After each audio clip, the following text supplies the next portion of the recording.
You are listening to the FTWpodcast.com, where we talk about wrestling in all of its laughable glory.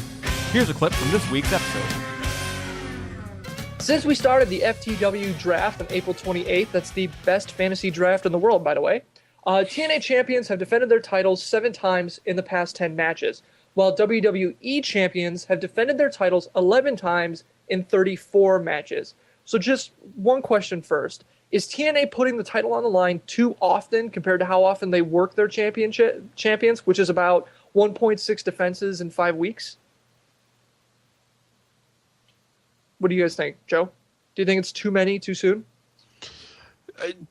My big thing about title defenses is if there's a reason to really push them on a show, cool, I'm down with it. But don't have Mickie James, for example, defending her title every fucking week. You don't have a women's roster big enough to do that. I mean, if you've got like a fuck ton of guys, like ECW would have title defenses. The WWE ECW would do title defenses. But like you had a lot of guys who were coming in. They do like a battle royal. You'd like see like Zack Ryder one week, or you'd see Sheamus another, or you would see Shelton Benjamin, Matt Hart. But they would give a reason for it. They don't really seem to give a lot of reasons. I want to make the title matches worth something. Give them a little bit of storyline other than, no, we got a Bella. We have Kelly. Go. You know what I mean?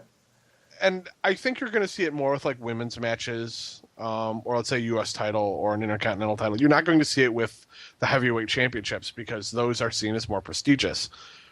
Who's to say that look at the Intercontinental Championship. That gets defended on a weekly show. Does it always have storyline or, nice build-up? No.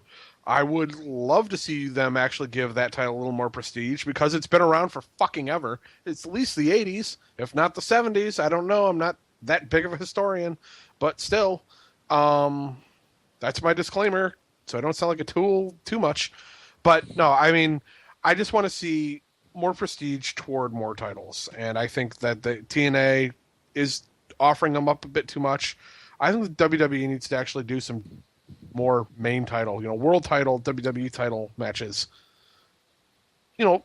Occasionally, do one in the middle in between pay-per-views. See, I'm kind of in the middle on this because on one hand, I like Mickie James defending her title so much because it gets me a lot of points, but I do kind of see your point, Joe. Really, the only reason they've given for Mickie James defending her title so often is she wants to be a fighting champion.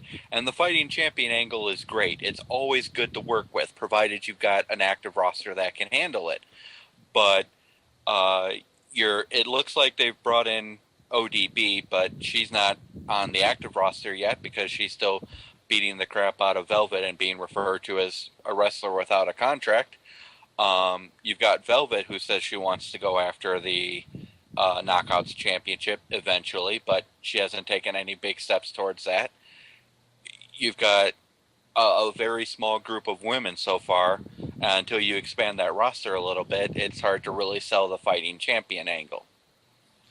Well, I think it's interesting. Joe, you were talking about how the females are the ones that are really defending their titles the most, and in the WWE's aspect of it, you got the Bellas who haven't actually defended the title at all since you guys started the draft, which I found kind of interesting. I thought they did. I thought they at least got one in. Oh, see, I fucked up. No, they haven't defended the title at all. And I always thought that there was like a 30-day rule where if you didn't defend the title within 30 days, it'd be stripped. But if they've had 6 matches, that would mean like 6 weeks. And yeah, they've had that title for eternity without any defenses. Kobe's had it for 5 matches. Hasn't defended it once during that time. I think he lost a few times too. Yeah. He lost to Dolph Ziggler, I believe. Yeah. But yeah, Dr. Ziggles. The Dolphin. No, I found it interesting though, only because of the fact that mainly championship matches bring ratings, typically. The thrill of the fact that the title can change hands, and I can kind of see why TNA would be up there as far as trying to have the title defend as much as humanly possible, because in their minds and in normal standards that would mean ratings. But like you said, Joe, I agree with you on the fact that you got to have a storyline based on it. You know, this isn't the day of the 80s where you can pretty much just throw people together in a match and go, here you go outside and have fun. People enjoy a story now, and you can't really just keep throwing your champions out there and hoping to God that it sells. If you want it to sell, put a backbone on it. So I agree with you, Joe, but I think TNA is the one that actually should be pushing championship matches the most. And oddly, it's only the women's champion. It's only the Knockouts championship. Outside of Mickie James, every other champion is, about on par, defending their titles pretty much at the pay-per-views, and that's about it. Yeah. So that's the other confusing thing about this whole thing, about what TNA is doing. What's funny in the stats here, though, I mean, looking over at this, you got Sting, who's had 2 defenses in 2 matches. Kaz, who's had 2 defenses in 2 matches as champion.